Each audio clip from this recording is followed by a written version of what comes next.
Bonjour et bienvenue dans cette nouvelle vidéo de Droma Economy. Aujourd'hui, je vais vous dire pourquoi vous ne devez pas acheter Tesla. Après vous avoir expliqué pourquoi le Bitcoin est une erreur monumentale et pourquoi acheter sa propre maison est une bêtise, je vais aujourd'hui m'attaquer à Tesla. Tesla, bien que très à la mode, n'est pas un bon choix d'investissement. Et tous ceux qui ont investi vont, à mon avis, à long terme, perdre de l'argent.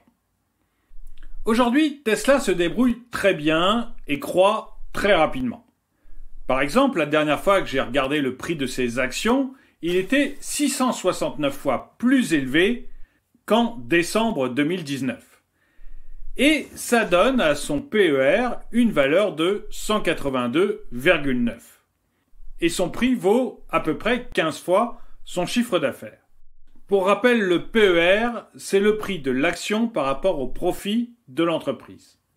Pour vous donner une comparaison, en général, une entreprise qui a un PER de plus de 20 est considérée comme étant chère. Apple, qui, c'est vrai, croît moins vite que Tesla, a un PER de 32. Et le prix de Apple, c'est 7 fois son chiffre d'affaires. Donc ces ratios sont quand même extrêmement élevé chez Tesla. L'action Tesla coûte très cher, mais la majorité des investisseurs qui placent leur argent sur Tesla le font en espérant que dans les années qui viennent, Tesla va devenir un géant. Alors, regardons les prédictions futures de Tesla. En 2020, 2,5 millions de véhicules électriques ont été vendus. Et sur ces 2,5 millions de véhicules, 75% sont des véhicules à batterie électrique comme ceux de Tesla. Donc 1,9 million de véhicules à batterie électrique comme ceux de Tesla ont été vendus en 2020. D'après ce que prévoit Deloitte, dans 10 ans, en 2030, 25,3 millions de véhicules à batterie électrique seront vendus. Ça veut dire qu'entre 2020 et 2030, il y aura une croissance annuelle moyenne de 29,5% des ventes de véhicules à batterie électrique. C'est plutôt des bons chiffres. Imaginons qu'une voiture sur deux vendue avec ses batteries électriques soit une Tesla. Aujourd'hui, c'est 1 sur 4. Mais imaginons Tesla devient fantastique et en 2030, elle vend une voiture sur deux. Dans ce cas, si on reprend les chiffres de Deloitte, ça veut dire que sa croissance annuelle moyenne aura été de 38,1%. Et là, si on prend son prix par rapport à ses ventes en 2030, on obtient 0,85. Pour que vous ayez un ordre d'idée, aujourd'hui, pour les autres entreprises de voitures comme Toyota ou General Motors, on est à 0,54. Donc, ça veut dire que même si l'entreprise fait des résultats exceptionnels pendant les 10 prochaines années et obtient la moitié du marché des véhicules électriques, elle sera encore chère si vous la comparez au prix auquel se vendent aujourd'hui ses concurrents. Et il est quand même assez important de noter que si les actions Tesla étaient évaluées au même prix que ceux des autres entreprises de voitures, son prix chuterait de 95%. Alors, beaucoup de personnes disent qu'on ne peut pas comparer Tesla aux entreprises de voitures, que c'est vraiment de la nouvelle économie. Donc on peut peut-être le comparer à Amazon, quelque chose de très différent, mais qui est aussi dans la nouvelle économie. Eh bien, le PER d'Amazon tourne entre 60 et 70, alors celui de Tesla, je vous l'ai dit tout à l'heure, est de 183. On a donc une entreprise qui se vend beaucoup plus cher qu'Amazon.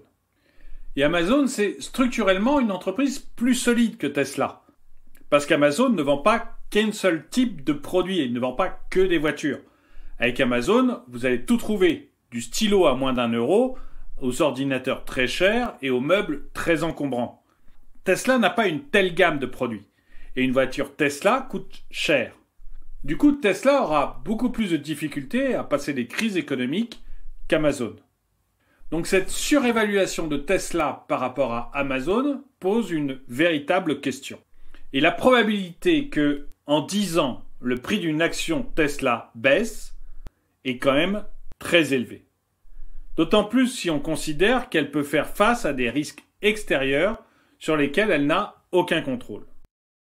La croissance de Tesla ne dépend pas seulement d'elle. Il y a également des risques extérieurs à elle qui peuvent survenir et faire couler l'entreprise ou au moins ralentir sa croissance. Parmi ces risques, par exemple, il y a un risque par rapport à la compétition, notamment celle de nouvelles entreprises qui se créent. On peut parfaitement penser qu'une entreprise se crée avec des produits qui ont une qualité supérieure à ceux de Tesla. Et puis, il y a des entreprises anciennes qui peuvent aussi gagner des parts de marché sur le véhicule électrique. Toyota, GM, Renault, Peugeot dépensent des milliards de dollars pour développer des véhicules électriques. On peut imaginer que l'une d'elles arrive à concurrencer Tesla. Il est donc quasi inévitable que Tesla ait beaucoup de compétition. Et il est probable qu'une entreprise trouve un produit meilleur que Tesla. Et dans ce cas, Tesla ne pourrait pas dominer le marché. Et puis enfin, il est possible que la demande se détourne des véhicules électriques vers autre chose. Ça peut être un autre type de véhicule, comme les véhicules à hydrogène, ou ça peut être tout simplement le vélo. Et dans ce cas, même être le meilleur sur la batterie électrique ne servirait à rien. Si vous deviez retenir 3 choses de cette vidéo, ce serait 1. Le prix des actions Tesla coûte aujourd'hui excessivement cher. Et s'il était évalué comme les autres entreprises de voitures, le prix de ces actions chuterait de 95%. 2. Même si Tesla réussit à obtenir 50% du marché des véhicules électriques en 2030, son prix par rapport à son chiffre d'affaires resterait très élevé. 3. En investissant dans les actions Tesla, vous prenez un risque de bulle gigantesque. Merci d'avoir regardé cette vidéo, mettez-lui un pouce vers le haut, commentez-la, partagez-la. Merci à tous ceux qui m'aident sur Tipeee et je vous dis à très bientôt.